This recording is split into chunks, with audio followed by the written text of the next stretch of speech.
Ground control to Major Tom. We've been expecting you, Mr. Boyd.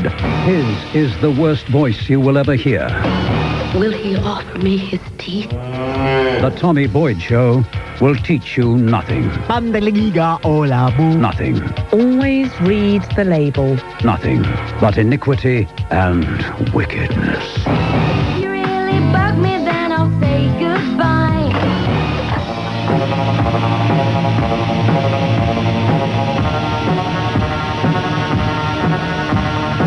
Morning. Let's do it. Let's talk about the most important thing we have on this planet, but we don't know it. Without it, we wouldn't exist.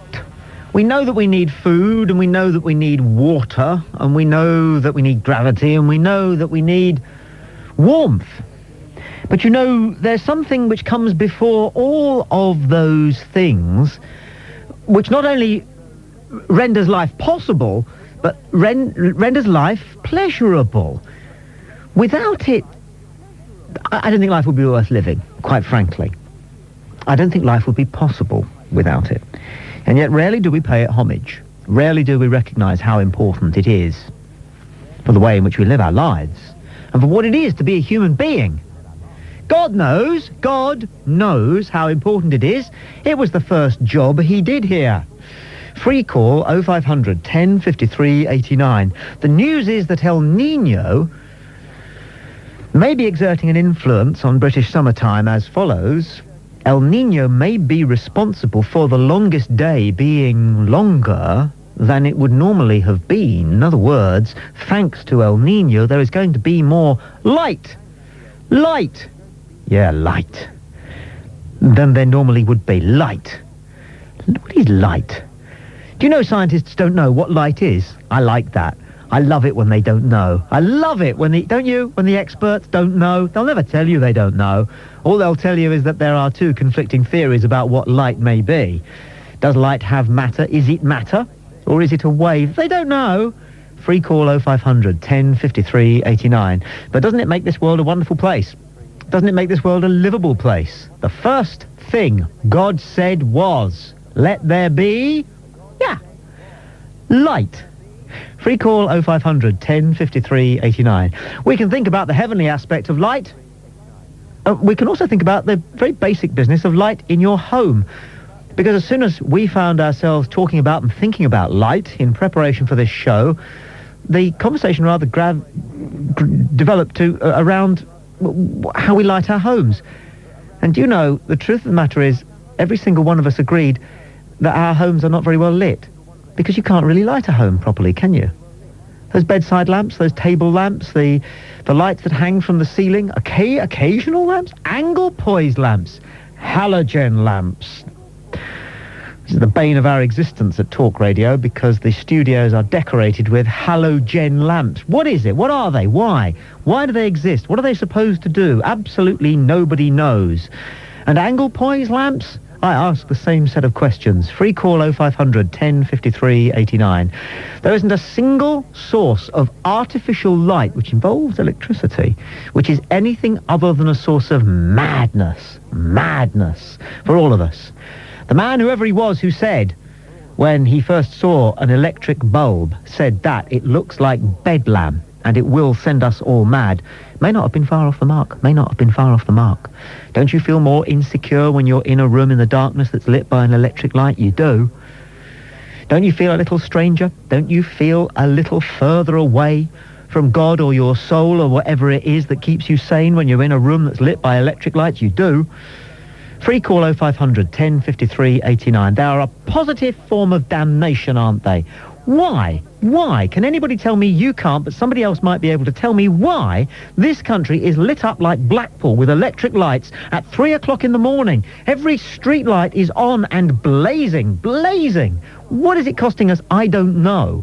I'd like to know, but I'd like to know why. Because the only people who are out at 3 o'clock in the morning, when the country is lit up like Blackpool, are driving cars, and cars have, yes, lights. So why do we need all those street lights lit? Free call 0500 10 53 89. I have a brother who's being driven madder madder by a street light that's 10 feet from his bedroom window and there's nothing he can do about it. He's pointed out to the council that there is nobody who needs that illumination at 3 o'clock in the morning, but the light is there. The light has to stay. Electric lights. And light in general. Free call 0500 1053 89. It's one of those extraordinary subjects which, the moment you start to think of it, an encyclopedia of random thoughts of your own reactions, thoughts you have, things that have occurred to you that you may have filed away because you probably thought would never occur to or be of interest to anybody else, come bubbling up to the fore. The number's free call 0500 1053 89. Then there's a business of romantic lighting. Aren't we led to believe that you can only make a baby if there's the right amount of light or lack of light in the room? Is that true? Why? How can that be? And why? Why can't they make a dimmer switch, if that is the case, that doesn't go whilst you're trying to be romantic? Free call 0500 1053 89. Back to candles, I say, and I know you agree. I'm Tommy Boyd. This is Talk Radio. There is a good argument for listening. This is Talk Radio, the conversation of the nation. Free call 0500 1053 89. Whatever your personal spin on football, it's there on the Talk Radio website. The address is www.talk-radio.co.uk. I'll repeat that again in about 60 seconds if you want to take it down. I've had to browse through it myself, and it's definitely worth a shufty. We're chewing over the subject of light. And if you agree with the scientific school of thought which says that it is a form of matter and that your eye and your body is bombarded by particles so small they still aren't able to locate them, and that's what light is, and that's why you can see things, all right, then you can chew it over. There are those who think it's a waveform, a bit like radio, all right, in which case it has absolutely no substance whatsoever. But what I love about light, above all else, is that it completely confounds those clever clogs in laboratories. Light. Judy calls from Middlesex. Judy, good afternoon. You're on Talk Radio. Hello, Tommy. Light is life. We would all be terribly depressed without light. The more light, the better.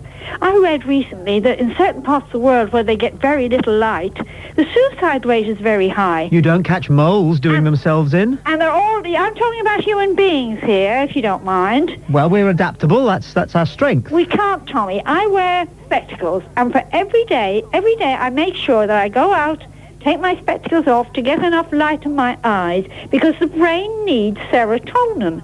All these people in these other countries who get terribly depressed and suicidal, they're suffering from a lack of light, a lack of serotonin on the brain, which you can only get from God-made light.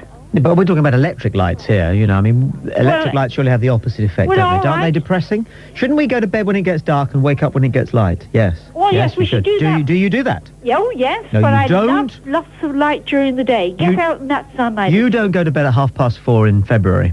No, I don't. Well, you should. No, I don't, but I have got one of those halogen lamps, you know, when I read. Absolutely marvellous.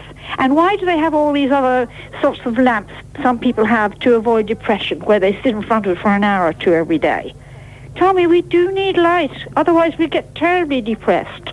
We need natural light, yes, I'm prepared to accept that. But, you know, if we were really clever, think about this, Judy. Yes. If we were really clever, what we would do is construct a large lamp which mimicked the type of light that the sun gives us. Yes. Okay? And we would hang it outside our home. Oh, yes. Okay? So that the light would then stream through the windows in the same way that sunshine does. Oh. That would then give us authentic light in our homes, wouldn't it? It would not be real light, Tommy, from the sun. No, but it would be the nearest thing. It might be the nearest thing, but it would not do us, our brains, much good. Yes, it would. It would do our brains a lot more good than that silly thing you've got by the bed. Wouldn't it? Wouldn't it? Think about it. Why do we light our homes from the inside? Life's not like that. Our caves weren't lit from the inside when we were Cro-Magnon, were they? Yes, Birds don't light their nests from the inside. Well, I'm not so sure about birds and their brains. Well, that's why they have bird brains, Tommy. Now, you're struggling now here, aren't you? You wish you hadn't rung up for an argument. No, I don't, Tommy. You know darn well that I'm quite right. You really do. Come on, be honest. Be honest. This is 1998 radio. Free call 0500 10 53 89. OK, I'll be honest. Liz calls from Glasgow. Liz, you're on Talk Radio. Good afternoon to you. Good afternoon, Tommy. Liz. Hi. Hi. I'm calling about, well, light. I find it is important, colour, light and things like that. But what I'm really calling about is the waste of light.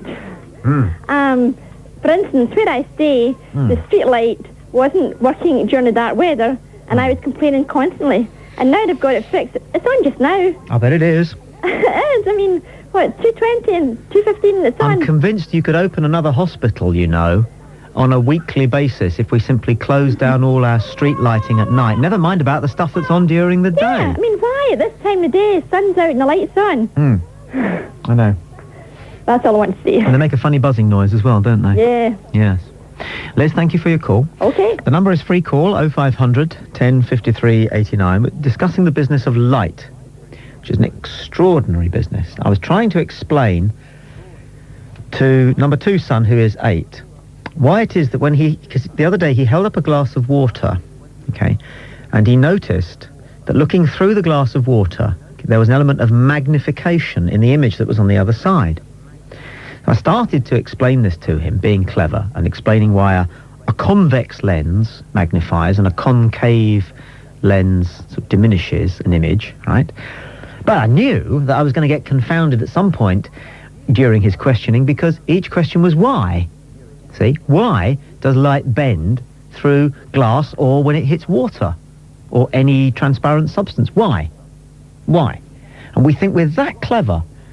But in thousands of years' time, they will laugh at us as we laugh at primitive men, okay, with their strange beliefs, which were substitutes for their ignorance, because we either make up answers or genuinely don't know. Something as simple as why light bends when it hits transparent surfaces at a funny angle.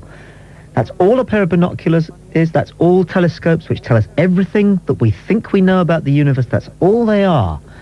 But why it happens, I don't know. You don't know. Nobody knows. And what that means is that your guess is as good as theirs. Free call 0500 10 53 89. Alex calls from Manchester. You're on Talk Radio. Hello, Alex. Hi, Tommy. Alex. Just as an answer, perhaps, to your question about the lighting. Street lighting? Yeah, the street lighting. Perhaps if we were walking the streets at 3 o'clock in the morning, for whatever reason, and there was no lighting, then perhaps we could get mugged, perhaps we could get killed with nobody seeing, without anybody having any reason to see anything, without anybody knowing why something might have happened. I think light is very, very important, and especially at night. I mean, we all know the stories of the dark alleys, and we don't want it to happen right in front of our doorsteps. This is feeble stuff, isn't it, really, Alex? I mean, first of all, there are plenty of places in this country which don't have street lighting, and people don't get killed there. Darkness does not... All residential areas have street lights. But why? Because why? of such reasons. We don't. But who's out at 3 o'clock in the morning? Nobody. Well, some people are. No, they're not.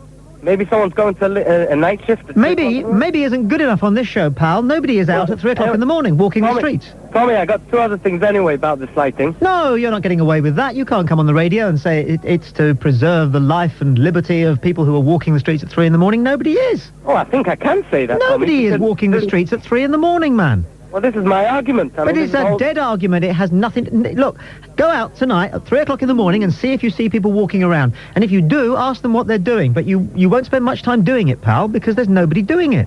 But, Tommy, I mean, if you notice anyway that all street lights are generally orange, perhaps it's insinuating something that usually happens at night. No, I'm not with you. Well, you were saying beforehand that, you know, the lighting when people go to bed and making babies. You know, perhaps the red lighting is to encourage people to make babies. Do you have any idea what it costs to light up this country every night? All through the night? Do you have any idea? I have no idea. You could retire on 20 minutes of it, couldn't you? Well, being serious, Tommy. No, I'm being serious. What's the lighting bill in your home? It's pretty high. Okay, well, you imagine the whole country lit up like that then. What do you think it costs to run a street lamp all night long? Yeah, well, you're probably right. Do you have any idea how many street lamps there are on all through the night in Britain? No, I have no idea. Well, have a guess. Go on, have a guess. Do you think it's hundreds of thousands or millions? No, I would have thought millions. Tens of millions? Yeah, somewhere around there. Somewhere around tens of millions. Hundreds of millions? No, not hundreds of millions. Why not? I would have thought. Why well, not? Britain's big enough for that. Might be. You get street lighting in places where there aren't houses. You get street lighting in places where there are houses. So there's probably 2 street lamps for every person in Britain. But Tommy, I was watching this program on the television, and they were saying that they've invented this mirror system, which traps the sunlight. And during the day, instead of having man-made lighting, it beams down through the mirrors this proper sunlight. And they're trying now to invent also a system in order to store the natural lighting in order for nighttime. Yes, I have that. Funny, wouldn't it? I have that Beano at home as well. It was the one with the lollipop on the front cover, wasn't it? No. Free call 0500 10 53 89. Question, okay. If a candle gives off 1 candle power, I believe light is sometimes measured by candle power, isn't it?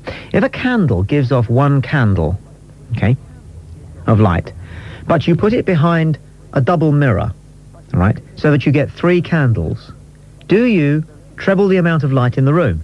Because if you do, all right, and you're able to create some sort of a device like one of those glitter balls that hang in nightclubs, but that's turned in on itself, so that if you place 1 candle in the middle of it, you'll get 128 candles. Do you get 128 times the amount of light that you would have got with just your single candle? And if so, why aren't we doing that? Because that would be a fantastic way of lighting places up dead cheap. One of my team who specialises in science reminds me that that is exactly the principle which is harnessed in your average common or garden coastal lighthouse. So why aren't we doing it in our house? Free call 0500 10 53 89. I'm Tommy Boyd. This is Talk Radio. There's a good argument for listening. Talk to Tommy Boyd. Free call 0500 10 53 89. 0500 10 53 89.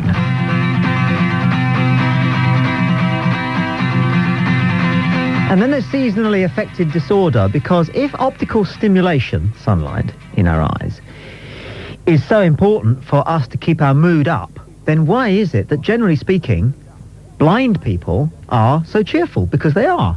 Or at least they don't seem to be particularly depressed, because one would imagine that they would be more subject to whatever it is that seasonally affected disorder delivers to a lot of people than anybody else. It's a good question, isn't it? Free call 0500 10 53 89. Craig calls from Aberdeen. Craig, you're on Talk Radio. Good afternoon. Good afternoon. Sir. Yeah, I'd just like to say that when power stations, through the day, industry used all the power, but it takes about 2 to 3 days for a power station to actually shut down. So all the unused power from these stations must go somewhere. So that's probably why they leave the lights on. But in Scotland, it's used to pump the water back up the hydro stations. Well, there could be something in what you're saying, but you would have thought somebody would have come up with some way of just storing this electricity rather than using our street lighting as an enormous sluice. Yeah. But, well, that's... Very depressing, isn't it, really? Yeah, absolutely. It's a bit of a waste of energy, but... It is. Okay. Yeah. And as for the bending, the light bending, it's only when things are at an angle, because part of a beam is slowed down before the rest of the beam. But why, though? Nobody knows why light bends if it hits a transparent substance at an angle. The frequency of it, is, the actual speed of the wave changes as it enters. Ah, the you're medium. a wave man, are you? Well, I did physics and things. But you're a wave man. Yeah, I don't believe it can be particles if nothing can go faster it's than light. definitely matter. It's definitely matter. The matter actually breaks down again and then is it quantum waves. So that's what I believe. Well, I don't. I believe it's matter, and I believe that light functions rather like... If you had a regiment of soldiers, okay? Okay. And they're marching in a straight line, 10 abreast, okay? Okay. And they're marching across a meadow with the grass 2 inches thick.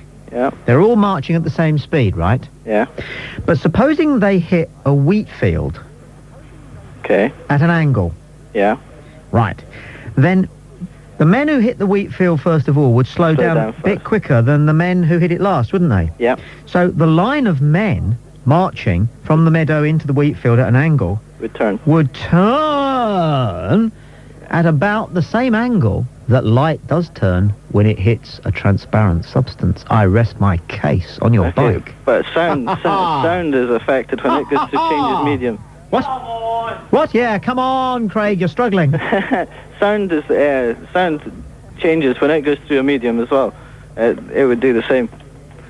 When it passes into a new medium, it changes speed. So Light, no, sorry, light isn't directional, it's diffusional. I'm sorry, sound. Sound is not directional, it's diffusional. You know that because you can hear somebody coming around the corner. Ah, yeah. Okay. So it's not the same, is it? No. So you're dead in the water, aren't you? Well, close. I'll think about it. Head on the pole.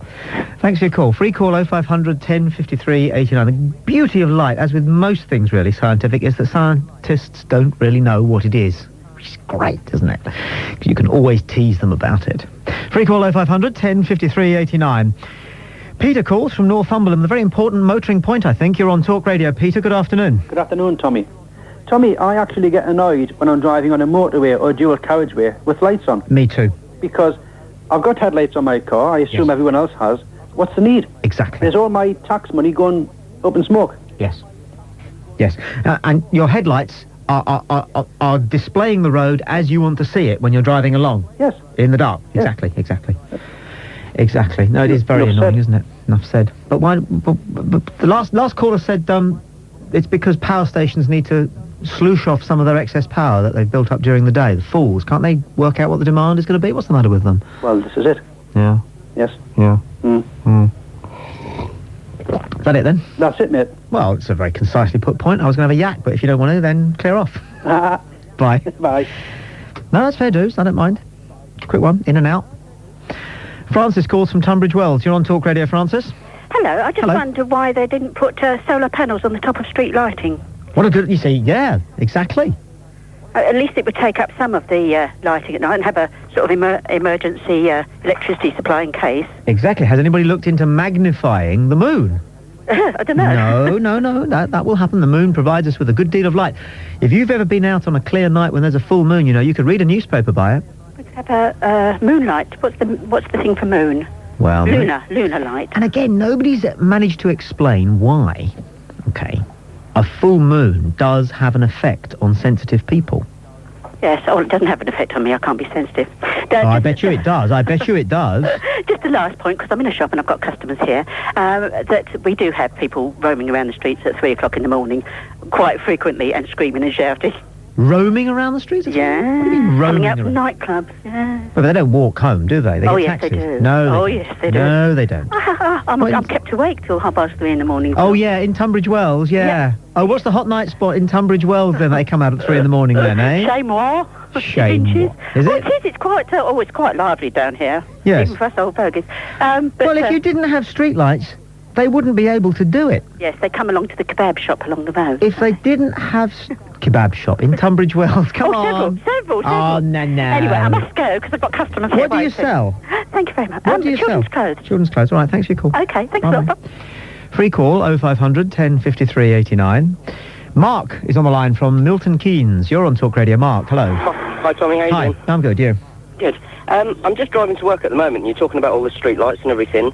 And the whole city has got street lights all over it. I mean, obviously they're not on at the moment. No. But they're all down the main roads on the little estates, etc., all over. But if you've got a main road at night time, what's the point of having a street light? If it's at night, the cars put the lights on. I have to say, this is an original thought of ours on this programme, but I do believe that we could build at least 3 hospitals in this country per year if we shut down our street lighting at night, and I don't believe anybody would die as a result.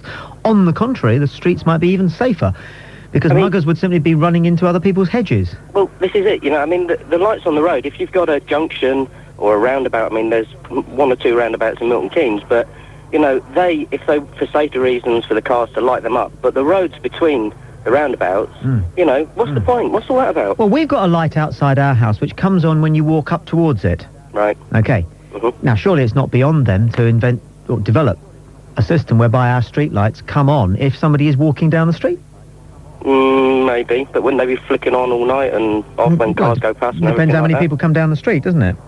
If somebody's walking down the street, the light comes on to light the street for them, and then goes off when they've walked past. Yeah, okay. But what about if, you know, same thing as if cats go past or whatever, wouldn't they be flicking on? Well, no, ours doesn't. Does it not? No, ours recognises people. I don't know how it does it. Smart light. And we also got one of those burglar alarms. I don't know if you've seen them. It's got a thing in the corner of the room. It goes... if a person walks through the room. Right. And if we're bored, sometimes my sons try to get past it without making it go on. Mm-hmm. But how does that work? Is that movement or heat? Because the man who fitted it told us it was heat, but I can't believe that. No, well, I would have thought it's got to be movement, isn't it? Movement. Clever though, isn't it? Yeah, absolutely. But the thing only costs £2.50. The sensor only costs £2.50. You'd save £2.50's worth of electricity, wouldn't you, in a week? If But the does it cost more? Does it cost more or does it use more electricity if the light's flicking on? Well, wait. and off, How much rather does than how much does a street lamp cost? Look at the size of it. I don't know, Look at the metal and look at the men it takes to erect it and maintain it and clean it. If you're not one over, you get a hell of a bill for putting it back up, don't you? Well, there. What? How would you know? What? How much? I don't know. I haven't hit one. Okay, Mark, you've given us a good thought. Thank you for your call. If you've knocked over a street lamp and you got the bill for putting it back up again, free call 0500 1053 89. And if you've got the back of an envelope in front of you and maybe a calculator, if you could calculate how many street lamps there are in Britain and the cost of electricity and how much it costs to have the country lit up like Blackpool. Have you ever flown into this country late at night? Sometimes you catch a flight from somewhere and you come in from Torremolinos at 3 a.m. You know, the country really does look like an enormous fairground from the air because we've lit it up. And you fly for miles over Britain and you just see the odd car. And you know there's nobody else around. Free call 0500 1053 89. And we're also talking about the whole business of light. What is it and why it's so important? And why, if there is such a thing as seasonally affected disorder, and this is a question that's worth answering, why is it that blind people, visually impaired people, whatever, it's 1998, aren't fed up and diminished by lack of light? Oh, good. Chris has called on this subject from Port Talbot. You're on Talk Radio. Chris, good afternoon. Afternoon to you, Tommy. Chris. Being blind myself, I can say that we get a different kind of feeling from light. How blind are you? Totally. Totally, absolute blackness? Uh-huh. Or nothingness? Nothing. Have you always been blind? No, gradual thing. What happened with you? Glaucoma. Oh, God. Any likelihood of any repair? No, they've taken the eyes out. Have they really? Yeah. Why did they do that? Because the eyes were shrinking, basically. That's very serious glaucoma, isn't it, in your case, then? Mm-hmm. But, what caused it, do you know? Did they tell you? Pardon? Did they tell you what caused it? Well, with the glaucoma, there was neurofibromatosis on the eyes as well, which are little cysts, and they got larger, so they squashed the eye and the blood vessels burst. Can you tell what time of day it is when you wake up in the middle of the night, as it were? No. No, because I think, yeah. But, can you tell if it's bright sunshine out, apart from the heat? You can feel it. You can feel light? Yeah. Would you be prepared to swear on the Bible you can feel light? Not heat, Oh, well, light. you can feel heat, but no, you can't feel light. You can't feel light through your skin? No. No. You can't feel light through whatever you've got left of your optical system? You can't? There's nothing there. What about people, you probably heard this, people say that we've all got some kind of a third eye, which in your case would be intact. In the mind, innit? The third eye in the mind. Yeah. I can say that, when I dream in the night, I can see. But I wake up and I can't see, if you know what I mean. Yeah, I do, yeah. Yeah. Now, seasonally affected disorder is supposed to work like this. When there's less sunlight coming into your system, and you seem to be saying that you feel it only comes in through your optical system, okay, then it brings you down. Yeah. Now, setting aside the fact that perhaps being able to see nothing, whereas before you could see things, is going to change your disposition. Right. Setting that part of it aside, do you suffer from seasonally affected disorder in a magnified way because you don't get any light at all? No. No. No. I'm as happy as anything. Happy as Larry. For breathing. Let's bring Nick in on the conversation. Stay with us, won't you, Chris? Yeah. Nick's calling from Bury St Edmunds. Hello, Nick. Hello. Thanks for calling. That's okay. Hello. Hello. Nick, what was your point? Well, I wanted to say that I was watching the Human Body programme last night, and it was mentioned that the visible part of the brain from the outside is almost through the eye, as it were. So I was thinking whether the person be blind or not, the brain is still getting the stimulation from the light. Do you think you are, Chris, or not? Yeah. You are? Yeah, because, feeling with fingers as well, that's almost visual to us, isn't it? Hmm. And we make up a picture in our mind, if you know what I mean. of what things will look like, or the sun outside, or things like that. Chris and Nick, thank you for your call. Free call 0500 10 53 89. George has called from Nuneaton, and we'll speak to him after Guy in Leicester. Guy, you're on Talk Radio. Good afternoon. Hello, yeah. Guy. Is it not possible that light are subatomic, highly intelligent life forms that are pretty similar looking to the Ribena berries, and they're all part of a giant conspiracy to trick us? Yes, of course. Think about Anything. it, Look, well, anything's possible. Now, I'd rather not think about it. I'd rather just give you my kind of gut reaction, which is yes, anything's possible. Because it is, isn't it? Anything's possible. Yeah, that's true. Yes, it's true. Yeah. Also, seasonal adjustment disorder. Yeah? Seasonally affected disorder. Well, yeah, okay. Well, whatever. Affected, yeah, whatever. Yeah, Okay, I believe that it was light actually hitting the body that produces the vitamin D that goes round your system, and then that is and that's where people are deficient. Every night when I go home, Yeah. I have to use an underground railway. Mhm. And whenever I'm standing at the first station, I get, 90 seconds before the train arrives, and all of us stand on the platform and look at these mice, which live 100 yards underground. Yeah. They never see any daylight at all. Mhm. And the only lighting they get is Is that neon probably lighting. blue stuff? Yes. Yes. Well, they seem all right. Mhm. And they've done that presumably for 50 or 60 years. These mice just lived totally underground, permanently underground, Blimey. living these days off hamburger wrappings and things. We all look at them as human beings. We all stand on the platform and go, "God, look at that." Aren't they intelligent? Pardon? Aren't they intelligent? Also, I've got an No, resilient would be a better word. Resilient, It would have yeah, shown that one was thinking, if you used the word resilient, for example, or adaptable even. Yeah. Yeah. Also, I've got an explanation for street lights. An explanation for Yes, them. I do. And also any other form of lighting that comes on during the night. Okay, it's a way for the electricity companies and the council to justify the charges and bills and taxes that they give us. Yes. Is that not the case? No, definitely not. I see you've managed to hold on to Martin O'Neill, which is promising for next season. Yeah, that's true. Guy, thank you for your call. Well, he's young. He'll be better when he gets a bit older. You've got to blood people to phone in radio early. And you mustn't patronise them. You've got to give them as much stick as you'd give anybody else. Young people don't like it if you give them an easy time of it. You've got to give them a hard ride. Free call 0500 10 53 89. I know, I'm trained. I am. I'm Tommy Boyd. This is Talk Radio. There's a good argument for listening. Talk Radio, the nation's interactive station. Free call 0500 1053 89. Free call 0500 1053 89 now.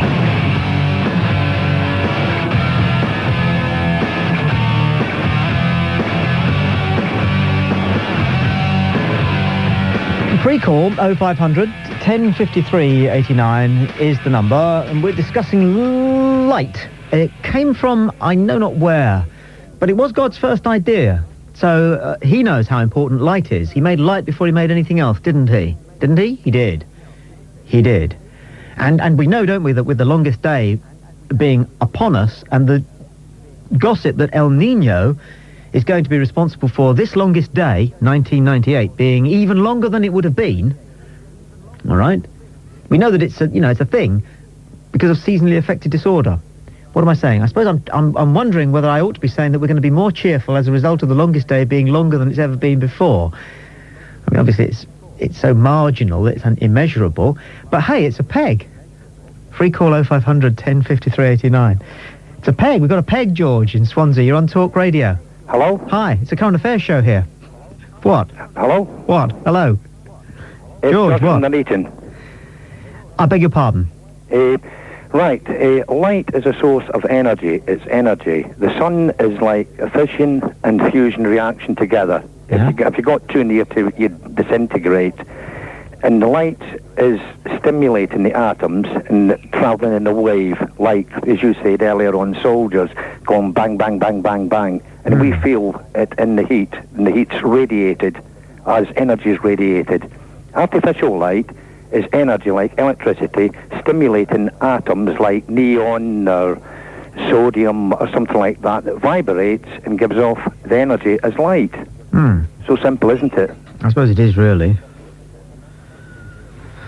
And that's the heat that you feel from the sun is actually the energy of the sun being transferred. Yeah. And the light is actually getting no end of frequencies.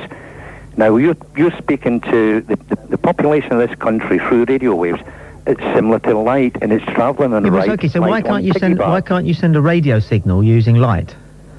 You can. Well, you can't. You can. Yes. You can't. Yes, through glass fibre optics. They do it with telephones. I'm maybe talking to you through light just now on a glass fibre optic tube. No, is that true? Yeah, that's true. Yeah, I might be talking to you now on the phone, going along with glass fibre optic. Yeah. Yeah. Is that how it works? And then I'm going on the radio, and then I'm going through the atmosphere, which is light again, and everybody's hearing it in radio waves. Okay, so. In a minute, I'm going to get you to say something, all right? Yeah. A single word. And let's just trace the history of this word, all right? This sound. It comes out of your mouth, which is made by you passing air through some vocal cords. Yeah, that's correct. Okay. Then it comes out of your mouth. Yep. And it comes out of your mouth in the form of gas. No, a vibration. Yeah, vibrating. vibrating. Vocal cords are vibrating the atoms in the atmosphere. Right, vibrating gas. So you vibrate some gas. Yep, which is there around us. Yep. Okay. The gas then hits the little microphone in your telephone. Yes. And converts it into electrical pulses. Yes, that's correct. It goes down your telephone line out of your house. Yes. And up to possibly a microwave dish. Yeah. Yeah? Yep. And then the microwave dish might send it as a light signal to another microwave dish? No, as a radio signal. Right. It converts it into a radio signal, which is travelling, and it's travelling at the speed of light. Okay. So then it gets to the other different frequency. Right. So it's converted. So first of all, it's moving gas, and then it's an electrical signal. Yeah. And then it's a radio wave. Yeah. And then at some point, it might go down a glass fibre optic light, in which case it's a light signal. Yes. Okay. Then, hang on a sec. Then it comes to talk radio, and it gets reconverted back into electrical signals. Yes. Then it hits a loudspeaker here. No, it hits my headphones. Yeah, that's it. And it hits our desk. Yeah, and you put it through your mixing Then desk. it gets converted back into an electrical signal, and it goes along a line to a radio mast. Yep. And then it gets converted back into what? A radio signal, yes. Signal, right. So that's its 9th transmogrification. Yeah, it's amazing. Then it gets picked up by somebody's radio. Yep. And converted back into distorted gas. No, if it hits the radio, the signal, it goes down as sort of like nanovolts. Yeah. And that's converted back into electricity. Yeah. Which vibrates the speaker. Yeah. Which vibrates the air. Yeah. The air vibrates the eardrum, and the person's brain has it. Yeah, when I said distorted gas, that's what I meant, vibrating air. Yeah. Okay, so is that 9 transmogrifications? I've lost count. Yeah. Now, when you consider the sophistication of this technology, George, do you not feel somehow cowed? Because is there anything that you can possibly say using such an impressive system that is as impressive as the system itself? The first basic rule of physics, you cannot destroy energy, you can only change its form. Yeah, no is another answer to the same question. You can't really. This is the theory I have. As communication becomes more and more sophisticated, so the things which we are communicating become less and less sophisticated. It's a thought for today. What was Tommy on about this afternoon then? Oh, he was ever so profound. Free call 0500 10 53 89. I'm Tommy Boyd. This is Talk Radio. There's a good argument for listening. Talk to Tommy Boyd. Free call 0500 10 53 89.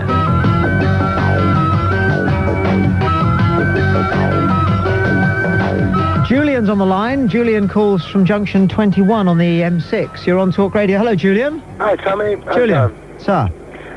Did you get the cost of a street light? How much it costs to illuminate one? Not yet.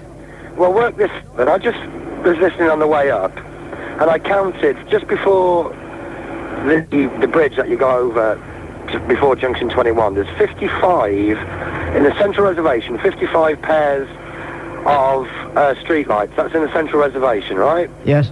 So there's 55. So there's 110 lamps. Yes. Right. Then on the hard shoulder, there was equal amounts as well. So that's what, 55, 110. 330? Yes. Illuminating a mile of motorway. The erection of those lights alone might have cost $500,000. Well, what the hell for? Why have... What the hell for? some, because it's just going back to that argument that it could fund, well, I don't know, hospital, whatever. It It's a could lot of money. fund any number of artificial hips. Yeah. Or school books. That's it. I mean, I was just listening to them. I was counting them, as you do, just driving along, you know. Yeah. And I thought, it's got to be a crazy amount of money. Well, if you're driving along the motorway, Julian, and doing nothing else, you might like to see if in your head you can work out how many street lamps there are in Britain, then. Well, actually, there were numbers on each one of them. I mean, if I'm looking at them now, because I'm off the motorway, number 16, 15, yeah, they're all numbered. So, if you get one and it's 606... Somebody knows. Somebody must know the cost of it. I mean, you're hardly going to get mugged on the middle of the M6. No, and what do we know about... You could get attacked, but... You shouldn't be there. No. And what do we know about everything that goes on a motorway? Every moving vehicle that goes on a motorway must have very good lights. Yeah. So what are they there for? You've got to have it before you can drive the car, haven't you? What are they there for? What are they there for? It's beyond me. Thank you for your call, Julian. Thank you. Keep watching the skies. Steve calls now from Maidstone. You're on Talk Radio. Steve, afternoon. Indeed. And God said, let there be light, mirrors up in space. First thing you ever said, wasn't it? I think he did. But no, I think there should be some mirrors up in space reflecting the sun onto the Earth so we can have light all day. Well, we'll get there. It will happen. Yeah? I'm certain it will happen. I'm not sure of the consequences, though, to do with, like, ice caps melting and nature. Well, we've never really bothered about the consequences up until now, have we? So maybe it's worth, just continuing to turn... Or we could have little personal ones. A blind eye. Little personal ones? Yeah, little personal mirrors. Well, why can't you buy miners' hats? Why can't you buy miners' hats? Right, do away with street lights. Everybody who's out late at night has to wear a miner's hat. They don't need them anymore. Thank you, Steve, for your call. Andy calls from Essex. You're on Talk Radio. Andy, you get the last word on this one. Hello, sir. Hi, Tommy. Andy. Steve is very, he's clever, because according to Today, on your rival smaller programme, BBC, the New Scientist came out today with an article about a number of international aerospace consortiums now seriously discussing putting mirrors in orbit so as to light cities, giving them something like 10 times full moonlight. Yeah. So that really would get over the whole streetlight problem, wouldn't it? Well, it would, wouldn't it? I think it would be cold light, so I don't think it would affect ice caps and things like that. No. Steve said. No. We're talking about light here, and light doesn't have much heat. Although, if you were listening about a week ago, a call I haven't forgotten is from somebody who said that the reason why they use different colours for different wires in electricity is because it is possible. This was an Israeli former soldier told us. He was in bomb disposal and stuff. He said it is possible to feel the difference between different coloured things if it's pitch black. I've heard that before. Some sort of aura. Yeah. So maybe light does have its own heat. Can I leave you one quick thought? Sure. To really keep you awake at night, Tommy? Yes, by all means. Thinking of you as a super intelligent guy. Well, I love a bit of insomnia as well, because, anyway. It's what I call the M25 syndrome. Right. You're driving up the M25 at 70 because you mustn't go any faster, right? It's in the middle of the day, so it's not rush hour. All of a sudden, you come into a traffic jam. Everything's doing 10 miles an hour for a mile. Yeah. No apparent reason. Yeah. Then you're driving at 70 miles an hour again. The road's clear in front of you. Yeah. Why that traffic jam? If the road's clear in front of the jam, why isn't the jam doing 70 miles an hour? It's a good question. We'll throw it out into what they call the ether, Andy, and see what comes back. Message in a bottle style. Thank you for that. Okay, pleasure. We move on in the next hour of the programme and discuss our favourite part of everybody else's anatomy. I'm Tommy Boyd. This is Talk Radio. It's a good argument for listening. Don't forget to subscribe and like. Comment too if you wish. Even slap your legs and make a purchase from Ann Summers. But don't do nothing.